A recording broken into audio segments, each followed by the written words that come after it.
Kami, mahasiswa Teknik Metalurgi ITB 2012, ingin memperkenalkan apa sih metalurgi itu, bidang-bidang yang kami pelajari di dalamnya, dan prospek kerja di bidang ini ke depannya.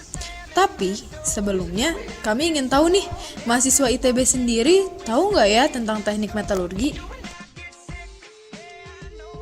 Mempelajari semua Iya. jenis logam, terus pemurnian logamnya gimana. Terus Bahan mentah, ngolah bahan mentah. Bahan mentah jadi logam. Jadi Bahan biji bahan logam. jadi Biji logam. ya dari ya gitu. Pokoknya ya yang dari ya. bumi terus pokoknya yang mentah jadi setengah jadi. Ya. Tentang apa ya kayak nggak tahu sih jenisnya seperti apa tapi teknik metalurgi itu mempelajari bukan buat batuan tapi kayak sejenis tambang tapi mereka yang itu mengolah ya.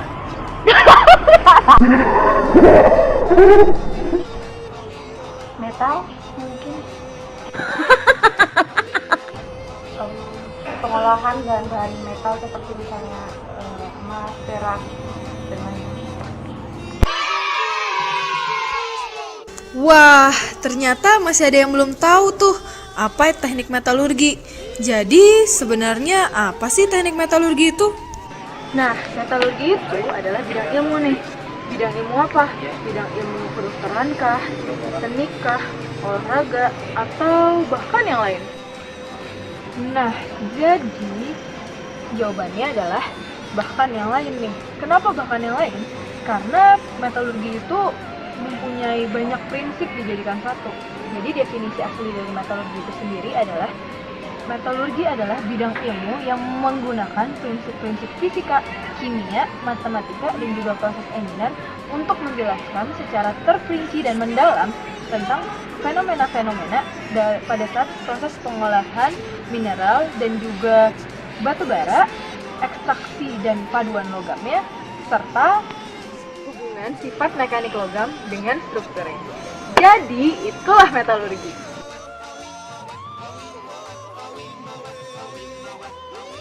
Aku nggak tahu sih.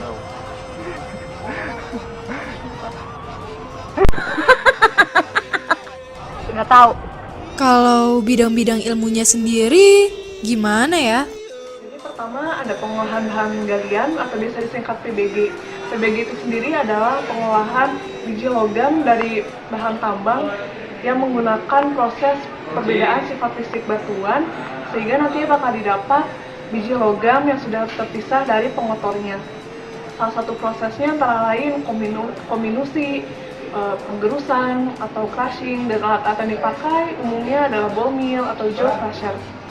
Selanjutnya adalah proses ekstraksi. Proses ekstraksi sendiri gunanya untuk meningkatkan kemurnian dari logam tersebut.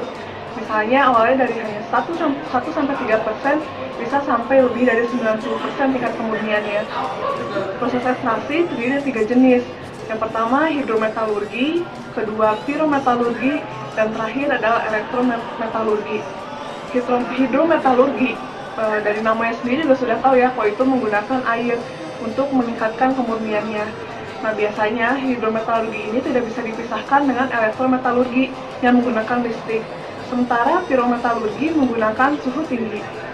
Logam yang telah ditingkatkan kemurniannya tadi diolah dalam bidang ilmu metalurgi fisik. Metalurgi fisik sendiri mempelajari bagaimana cara meningkatkan karakteristik logam tersebut. Cara yang umum digunakan adalah dengan memadukan 2 atau lebih jenis logam sehingga menimbulkan karakteristik logam yang diinginkan. Contohnya saja baja. Baja merupakan perpaduan antara logam besi dengan karbon. Dan tidak hanya itu, metalurgi fisik sendiri lebih luas aspeknya karena bersinggungan dengan ilmu teknik material. Perusahaan yang membutuhkan segala jenis logam seperti metal diperlukan. Metalurgi pasti diperlukan. Di perusahaan Tambang paling. Tambang bisa industri. Ya, yang industri logam lah. Bisa di alloy, bisa di steel. Beneran. Iya, lanjut.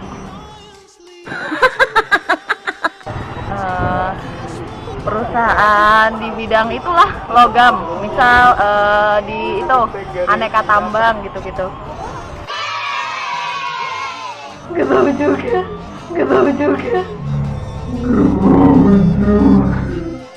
Gimana dengan prospek kerjanya ya? Jadi industri metalurgi memiliki banyak prospek kerja. Yang pertama, di industri pertambangan yang memiliki pengolahan biji, misalnya PT Freeport, PT Aneka Tambang, PT Timah, Tenumon, dan PT Tenggara. Yang kedua, industri ekstraksi dan peleburan logam, misalnya PT Inco, PT Aneka Tambang, PT Timah, PT Inalum, dan perusahaan yang mengolah emas dan perak. Yang ketiga, industri baja seperti Krakatau Steel. Yang keempat, bisa juga di industri manufaktur, misalnya perusahaan mobil dan perusahaan televisi.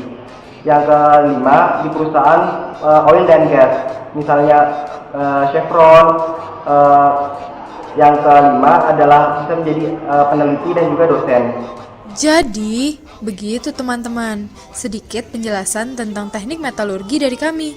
Semoga bermanfaat ya. Sampai jumpa di lain kesempatan.